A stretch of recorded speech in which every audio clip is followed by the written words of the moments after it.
Olá, meus queridos. Vamos para mais uma aula de física, né? E o assunto da nossa aula hoje é sobre a segunda lei de Newton, né? Segunda lei de Newton, que a gente também pode chamar de princípio fundamental da dinâmica, não é isso? A aula passada a gente estudou a inércia, né? Os princípios fundamentais da inércia. E hoje a gente vai estar estudando o princípio fundamental da dinâmica, né? Associado à segunda lei de Newton, tá? E para que a gente possa falar sobre esse assunto, né, a dinâmica, toda vez que a gente escuta falar o termo dinâmica, a gente associa justamente aqui a movimento, né? A movimento, a deslocamento, enfim. E é interessante que a gente entenda a seguinte situação, tá? Nós vamos utilizar de algumas unidades para que a gente possa, de fato, né, calcular essa questão da dinâmica, né, dos corpos, tá? Do movimento dos corpos. Então aqui eu coloquei no esquema, né, aceleração, que a aceleração é igual à intensidade da força, né? Então vamos supor, como é que é isso, professor? O que é que você quer dizer com isso, né? Aceleração é igual à intensidade da força. Eu fiz até um esquemazinho aqui abaixo para que vocês pudessem compreender melhor. Então vamos lá, vamos supor que um corpo, né, ele esteja vazio. Vamos pegar aqui um carrinho de compras, né, de supermercado. Tá lá o carrinho seco, vazio. Você vai impulsionar uma força sobre ele, né? Você quer movimentar esse corpo.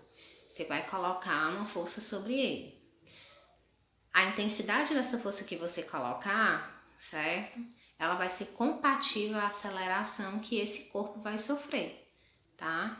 Então, se você empurrar o carrinho com força, né, com bastante força aí, ele vai chegar a uma distância bem, né, bem grande, tá? Ele vai fazer um deslocamento bem grande. Aí eu coloquei esse bonequinho aí abaixo, né, como se eu estivesse chutando aqui uma bola, tá? E aí vocês sabem que tem várias forças que são impulsionadas sobre a bola, né? Tem a força do bonequinho e também tem a força, né? As forças de contato com a superfície da terra, né? Os atritozinhos do solo. Tem também a questão do ar, que também acaba, né, sendo uma força de contato, né? Que acaba impedindo, praticamente dificultando aí o movimento dessa bola, mas enfim. O que você tem que entender é a seguinte situação, tá? Que quando você chuta essa bola, né, ela vai chegar a uma determinada distância, né, vai fazer um determinado percurso, ok? Da mesma forma com o carrinho de compras. Agora vamos colocar aqui a situação do carrinho de compras, né? Pegando essa outra situação aqui ao lado, que aqui já diz que a aceleração ela é diferente da massa, né? Ela não é proporcional à massa. Aqui no primeiro caso, a gente viu que a aceleração ela é proporcional à intensidade da força, né? Então, dependendo da força que você coloque, o carro ele vai ganhar impulso, ele vai se locomover aí a uma certa distância. Agora, a aceleração aqui do outro lado, né? Ela é inversamente proporcional à massa. Quando a gente fala de massa, a gente está falando de quantidade, né? Então, vamos lá, de um corpo, né? Enfim. Então, por que ela não é proporcional, professora? Por que ela é inversamente proporcional? Veja só. Se você pegar esse carrinho de compras e começar, né, a colocar vários produtos dentro dele, se você tiver a mesma ideia de empurrar esse carrinho, tá? Ele não vai atingir, né? Ele não vai ter a mesma aceleração, ele não vai ter o mesmo movimento, tá? Que você fez com o carrinho vazio, tá? É tanto que se você fizer essa comparação, você vai ver que o carrinho que está cheio de produtos, né, de mercadoria, ele vai ter uma massa maior do que o carrinho, né, vazio e, consequentemente, ele não vai conseguir chegar à mesma distância, ele não vai conseguir fazer o mesmo deslocamento que o carrinho vazio, o carrinho de compras vazio. Por isso que eu coloquei esse comparativozinho aqui, né, fiz aqui o bonequinho também abaixo e coloquei como se fosse, por exemplo, uma bola maior, né? Uma bola com uma quantidade de massa maior. Então você percebe que o deslocamento que a bola menor fez, né, foi bem maior do que o deslocamento que a bola maior, né, mais cheia de ar, fez, né? Então ela fez num espaçozinho muito curto, né? Ela não atingiu um distanciamento tão grande como com a bola menor, ok? E aqui nós temos, né, duas formulazinhas que a gente precisa utilizar para calcular, né, e descobrir se essa aceleração ela é proporcional ou não, né, à intensidade de força que você deposita sobre um determinado corpo. Então nós temos aqui, né, a primeira fórmula, o Fzinho, que corresponde justamente à força, né, a força que o seu corpo vai estar impulsionando sobre um determinado objeto é igual à massa, né? O Mzinho corresponde à massa, vezes A, que é justamente a aceleração. Então, para você calcular a força, força é igual à massa vezes a aceleração.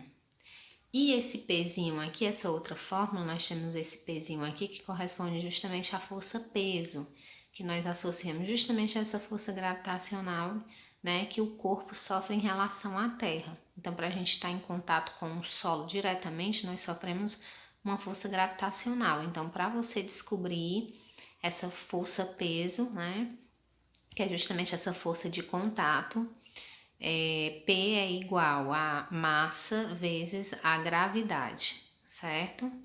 Então, o peso, para você descobrir aí a força-peso, você tem que calcular a massa vezes a gravidade. Quando você faz esse cálculo, você vai observar se os valores batem, né? Se os valores batem. Se os valores baterem, é porque a aceleração ela é proporcional, ela é diretamente proporcional.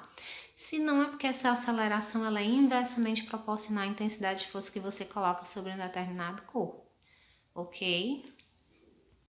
Dadas essas informações, né, a gente tem aqui um cálculozinho para que a gente possa desenvolver e compreender melhor, né? Vamos supor que tenha aqui esses dados sejam referentes a um carro de Fórmula 1, né, que está fazendo uma determinada corrida. Ele tem os seguintes dados, né? Ele tem massa 500 kg, ele tem de aceleração 8 metros por segundo ao quadrado e ele tem de gravidade 10 metros por segundo ao quadrado, certo? Então a gente vai descobrir justamente aqui a força-peso, né, como eu havia falado anteriormente, massa vezes a gravidade, e aqui nós vamos descobrir a intensidade da força, que é justamente, né, a massa vezes a aceleração. Pegando esses dados, a gente vai aplicar aqui na fórmula. Então, força-peso é igual a massa, que é 500, né, vezes a gravidade, que é 10.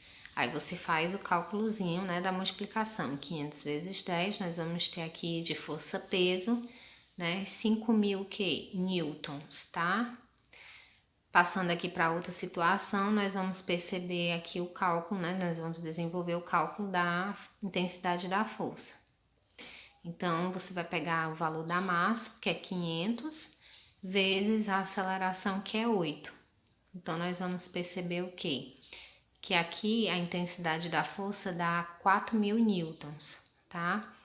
Você olhando bem para as fórmulas, você percebe que a massa, né, ela é necessária para calcular todas as duas, tanto a força-peso quanto a intensidade da força, né? E a única coisa que a gente vai ter de diferente aqui é justamente, né, na aplicação da fórmula, a gravidade em uma e a aceleração na outra, né? E o que a gente vai querer descobrir diante de cada uma dessas fórmulas. Então, você percebe aqui que a força-peso, tá? Ela não é diretamente proporcional à intensidade da força, certo? A força-peso é 5.000 newtons e a intensidade da força é 4.000 newtons.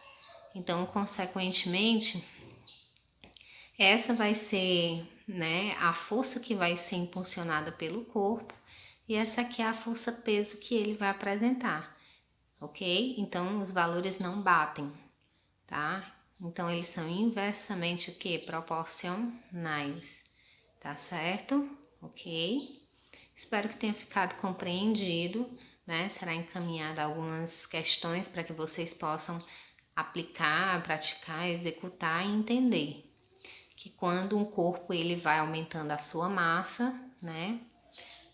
Consequentemente a sua aceleração ela tende a diminuir, tá certo?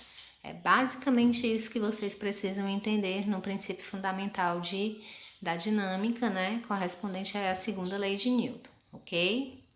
Até mais!